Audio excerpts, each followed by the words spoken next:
Hello, everyone. Hello, hello, hi. Welcome to Conversations with People. And this is yours truly, People. Hello, everyone. How are we doing?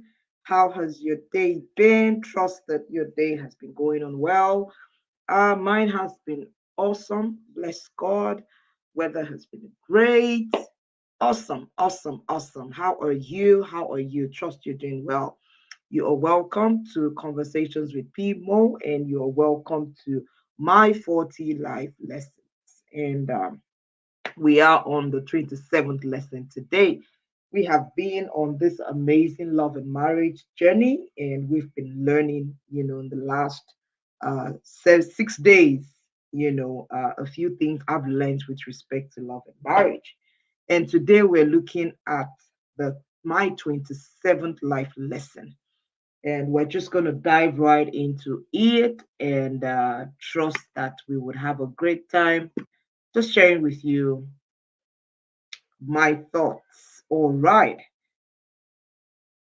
What is my 27th life lesson? Sometimes love is expressed as pain. You've heard that statement, there's no pain, there's no gain. And then the most recent one that I love to quote or talk about is that make your pain bring you gain. So that is, let your pain pay. Let your pain pay. Yeah. So don't waste your pain. Yeah. Don't waste your pain because there's absolutely nothing that happens to us as believers that is outside of God's knowledge. And so if He allows it, even though sometimes it brings pain, trust me, there's something it has come to do in your life. There's something it has come to work in your life. So remember when we said love, to love is to give, God is love, and because God loved the world so much, He gave His only begotten Son. Now, love can be expressed as pain. I had to learn this, and I had to learn it the hard way. That because you love someone, sometimes you have to say no. Because you love yourself so much, you get to that point where you say, enough. I refuse to be treated badly. I refuse to be treated with disdain. I refuse to be treated as one who is inferior. You have a right to say that. So sometimes love is expressed as pain because you love your children. You don't let them have their way all the time, do you? No, you don't. Because you love them. Because you love them, when you see them about to do certain things, what do? You prevent them, you correct them, you tell them, no, don't do that. In fact, one of the scriptures I love, I think you find it in Hebrews, it says that it is the Son whom the Father loves that He chastises. Because one of the ways to maturity is that God will take you through process. And being chastised is part of it. Because naturally, we are not wired to obey.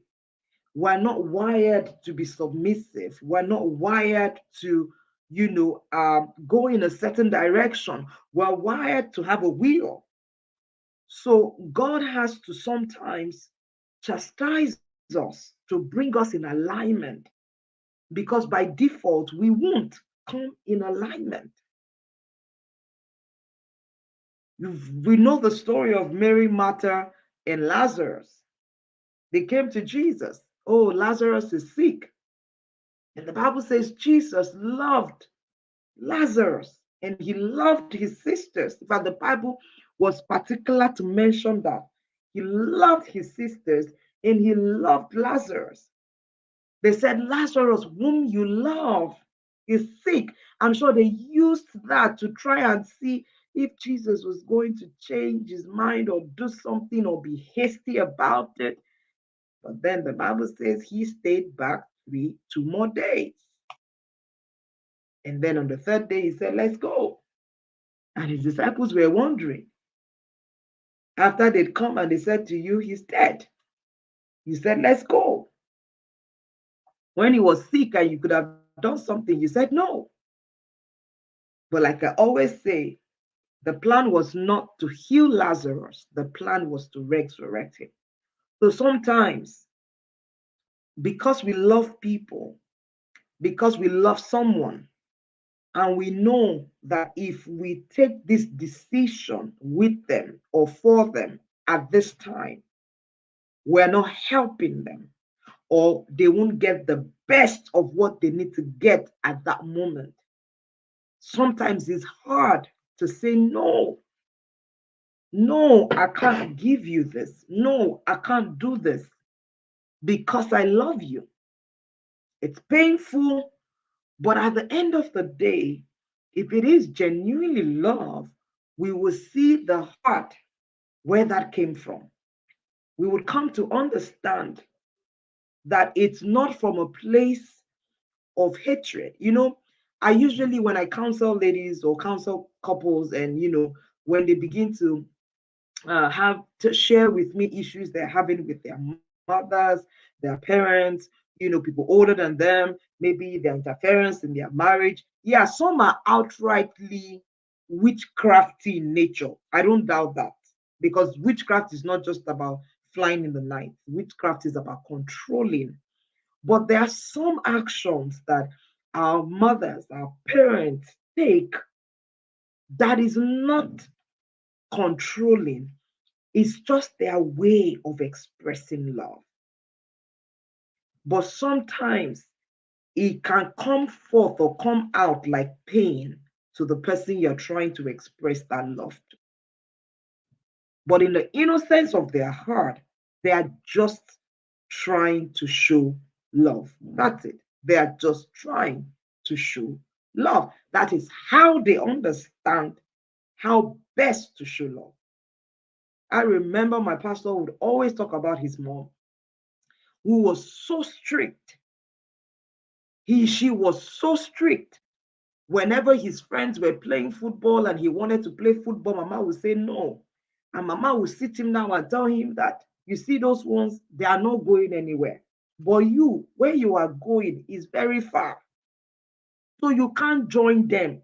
At that point, it looked like pain. I'm sure he felt, I think I'd even said it before, that are you sure you gave birth to me? I'm sure sometimes he felt this woman doesn't love me. She must hate me. But of course, as he grew older and he became more mature, he began to understand that it was coming from a place of love, not a place of hatred, not a place of, no, it was from love. So we need to understand that side of love. That love every time is not yes, yes, yes. Sometimes love comes with no. And not only with our children, even sometimes in marital relationships, we say no. And it's because of love. It's because you love this person. You've decided not to do this because you probably have seen it's not going to be beneficial. It's going to hurt you at the end of the day. And I think for those of us who they say no to at any point in time, it's important also that we allow our heart full of love to accept that no from a place of love. It's not every time when we get no response or when we get a negative response that it should be met with anger and annoyance and offense. It's not. We need to understand that sometimes that no comes from a place of love. So don't waste your pain. See it from the eye of love. See it from a place of love. Sometimes we don't understand. Sometimes it's not clear. Sometimes we even doubt the love. But trust me, it is coming from a heart of love. It's coming from a place of love. He said, Lazarus, whom you love, is sick. And Jesus stayed back 2 more days because he loved him. He had seen, he understood that the answer to this situation is not healing, is resurrection. I think the people we demonstrate that with the most are our children. Honestly, I think it's our children. Those are the ones we demonstrate that the most with, whereby we show them that I'm doing this from a place of love. Because as a parent, you have the ability to see ahead, you have a wider range of view, better than that child. So you're able to guide that child with that knowledge. It's painful. The child might cry. The child might feel like, why are you doing this? Like my pastor would say, most of those things his mother did that he felt she was depriving him, at the end of the day, paid off. The same way with our Father in heaven.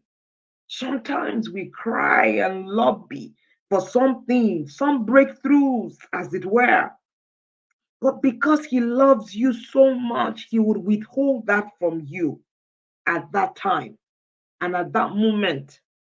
It's not because he doesn't want you to have it. It's not because you don't deserve to have it.